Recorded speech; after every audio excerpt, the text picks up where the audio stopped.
Good evening and welcome to RFL. I am Richard French. A busy Wednesday. That is, we had a DOJ whistleblower on Capitol Hill today talking about the Attorney General playing politics with high-profile cases. We're also seeing an alarming spike when it comes to COVID cases, with Houston becoming a new hotspot. We will check in with a reporter on the ground there, and also we'll recap last night's election results and look ahead to November and President Trump's plunging poll numbers. But let's start off at the Justice Department and another day in yet another allegation that William Barr is acting more like the president's personal attorney instead of a representative of we the people. At a hearing before the House Judiciary Committee today, a U.S. attorney named Aaron Zelinsky, he had this to say about the DOJ's handling of the Roger Stone case. And what I heard repeatedly was that this leniency was happening because of Stone's relationship to the president, that the acting U.S. attorney for the District of Columbia was receiving heavy pressure from the highest levels of the Department of Justice, and that his instructions to us were based on political considerations. And I was told that the acting U.S. attorney was giving Stone a break because he was afraid of the president of the United States. Zelinsky was one of the 4 prosecutors who withdrew from the Stone case that after the Justice Department intervened to help Donald Trump's longtime associate. Stone, convicted of witness tampering and lying to Congress, and prosecutors recommended a stiff sentence of at least 7 years. But that was reduced after President Trump complained and then Barr got involved. Then we get to Michael Flynn. The former national security advisor admitted he lied to the FBI about his contacts with Russia.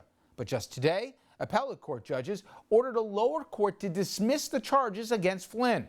Bill Barr also had his fingerprints all over the Flynn case, as Barr told prosecutors last month to ask for a dismissal after Flynn tried to withdraw his guilty plea.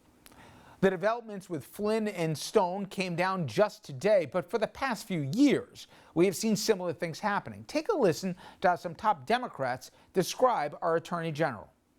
Bill Barr has really perverted this department to do the president's bidding instead of the work of the American people.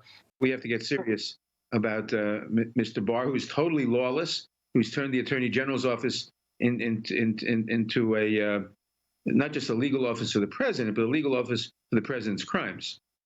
Lawless, our Attorney General. By the way, Barr, he will testify before Nadler's committee next month. Chairman Nadler, he had threatened him with a subpoena. Many say Barr, he started showing his true colors with his handling of the Mueller investigation. You may remember Mueller himself went before the camera, something he's usually reluctant to do, to point out that Barr misconstrued his findings of the probe.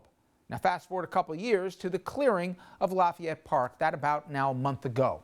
Barr, he ordered the forcible ejection of peaceful protesters so President Trump could walk to the church for a photo op holding a Bible. Barr, as well as top military brass, also made the walk with the president after demonstrators were booted with tear gas and rubber bullets. Now that brings us to the Southern District of New York and the messy firings of the man who ran that office until this weekend. I'm talking about the U.S. Attorney Geoffrey Berman.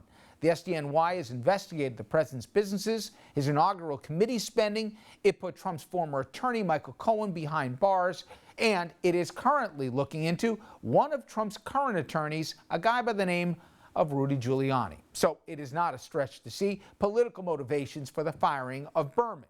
I want to bring in our guest, somebody who can certainly speak to this, Dan Goldman. He's a former federal prosecutor at the Southern District of New York. You will also recognize him as the Director of Investigations, the face of the House Intelligence Committee during impeachment.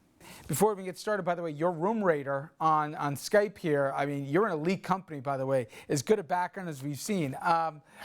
There you go. So, I want to get into some of the details with what happened this weekend, also some of the reaction to what John Bolton had to say. But from a macro perspective, there's a fraternity of former federal prosecutors, regardless of administrations they may have served in. Across the board, is it fair to say that people are more concerned about what's happening in this particular Department of Justice under this particular Attorney General than they have been going back to the days of Nixon? Absolutely. And you get that from both people who may be registered Democrats or registered Republicans. But everybody goes through the Department of Justice takes on that oath of prosecuting cases without fear or favor. And that is essential to the foundations of our rule of law and our democracy. And the fact that what is so clearly coming out of this Department of Justice under Bill Barr, and it's really just under Bill Barr. I mean, Jeff Sessions, you may disagree with his policies, but he adhered to those values. And under Bill Barr, he has absolutely politicized this Department of Justice. And it undermines the credibility of the entire department in every single case. No one now can be certain that they're being treated equally and the same as every other defendant in their situation. And that's an incredibly, incredibly dangerous circumstance for our Department of Justice and for our democracy. That is what we're founded on. You know, I think I can not blame the audience from fatigue with all the turnover in this administration for the last 3+ years. If they somehow chalked up what happened to Jeffrey Berman here as just yet another person shown the door. But it was so much more than that in terms of what Barr tried to do, how Berman reacted, the final consequence, but the combination of really incompetence and ham-handedness on how it was attempted to be handled to really marry with the corrupt element of it is stunning. That a U.S. attorney would call out the AG for trying to push him out the door as if he'd go quietly into the good night. It speaks volumes about what must be going on just under the current at your old haunt at the SDNY. Yes, and let's start at the very beginning of Bill Barr's tenure, when soon after he took over, the Mueller report was passed along to the Department of Justice. And he wrote the only public document that existed for about 4 weeks until the redacted Mueller report was released. And what we ultimately learned is that he completely misrepresented the Mueller report. Then you fast forward and you have the Roger Stone case that went on today about that. And one of the prosecutors talking about how that was a politicized decision because Stone was a friend of the president to reduce his sentencing recommendation. Then you go to Michael Flynn, and the Department of Justice is recommending that his case be dismissed, even though he pled guilty twice, and all that was remaining to do was to sentence him. Again, another associate of the president. Again, something that I never experienced, I never saw in my 10 years in the Department of Justice. And now you have, last Friday night, a late night press release saying that Jeffrey Berman is stepping down from the U.S. Attorney's Office on a Friday night. There's no urgency right now, except if there was some disagreement or some reason why Barr wanted Berman out. To the point where Berman then had to say, no, you misrepresented once again, Bill Barr, what has actually happened. I did not step down. And it required then Bill Barr to go to the president and get the president on board to fire Jeffrey Berman. So we have a pattern here, and it is an escalating pattern of increasing efforts to politicize the Department of Justice and to have the Department of Justice act as Donald Trump's personal attorney, not the people of the United States Justice Department. We understand that the person that will be succeeding Mr. Berman is highly respected. How much will she have over her head that at any moment DOJ could try and stifle a probe? And how much, Dan, since we don't know why, I mean, sure, there's been a lot of illusion that maybe it was Rudy Giuliani that could have been next in the crosshairs. A lot of people point that, hey, look at the calendar here. The president all of a sudden doesn't basically have pardon power immunity if he loses the election come November. How much does she have to worry about interference from Barr and DOJ, even though, you know, Barr didn't get his person to be put in there? Nonetheless, how much does she have to look over her shoulder? It's a very good question, and clearly that was a critical part of this whole process for Jeffrey Berman, was to make sure that it was Audrey Strauss, his deputy, that took over the office, and not Craig Carpenito in New Jersey, who would have no familiarity with any of the investigations in the Southern District of New York. Audrey Strauss, of course, is very familiar with all of the investigations, and that continuity is both typical and normal, and also very important. The one thing that could happen that Bill Barr could do, well, two things, I should say. One is he can take away investigations from the Southern District and give them to other offices. And the other thing that he could do potentially is to withhold some funding in various forms to the Southern District as somewhat retribution, which could potentially undermine the investigations. But I expect Audrey Strauss to toe the line of independence. And if necessary, I would expect her to resign in protest as well if it came to that. Curious how you view John Bolton's book, in that in many ways it validated the probe that you helped lead, obviously with Congressman Schiff. And he said, yes, that there was abuses of power by the administration, but he was the same guy who, when he had an opportunity to testify under oath to those and apparently other abuses of power by this president, similar to what happened with Ukraine, he ducked the opportunity. Did you look at him as a patriot or just somebody who's profiteering by selling a book? John Bolton, unfortunately, cannot be looked at as a patriot, unlike the employees of his, the lower level employees of his, like Alexander Vindman, like Tim Morrison, like Fiona Hill. These are all people who worked for him and went ahead and testified pursuant to subpoena, notwithstanding what they surely must have known would be retribution, and it has borne out to be retribution against Vindman as in particular. But you point out, Rich, I think the important point, which is John Bolton has validated everything that we uncovered in our investigation.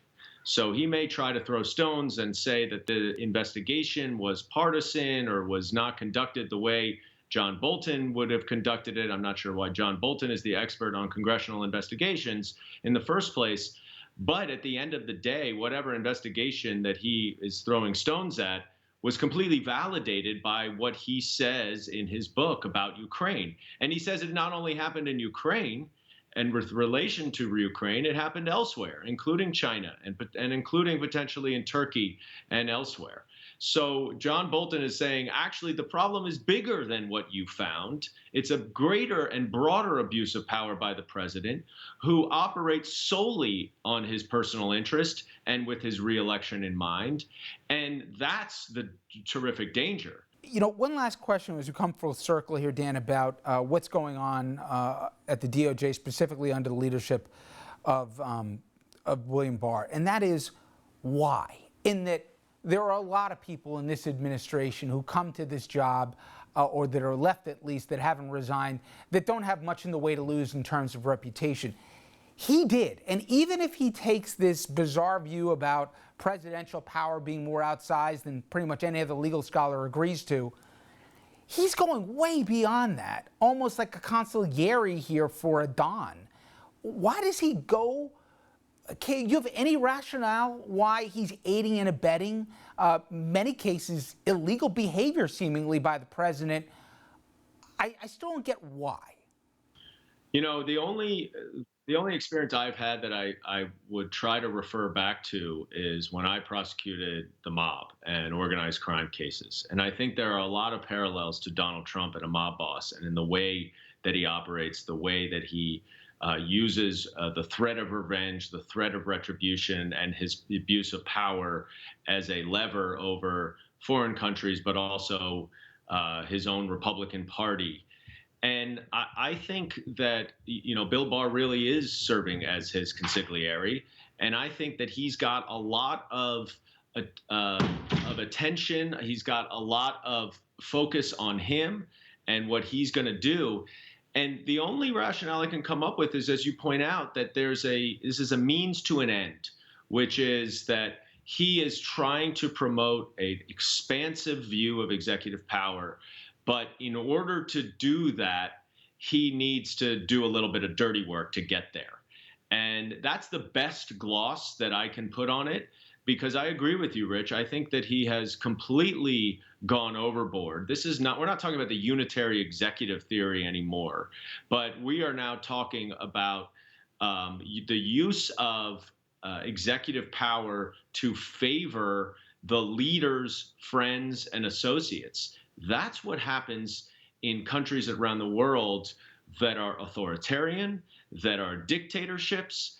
And we, as the United States, our State Department goes around the world trying to combat that. We oppose that exact kind of behavior, and we try to promote the rule of law and democratic values, which are exactly contradictory to what is going on in the Department of Justice. It undermines our credibility at home and with the defendants in our justice system, but it also undermines our credibility abroad with every country where we're trying to promote democracy and the rule of law.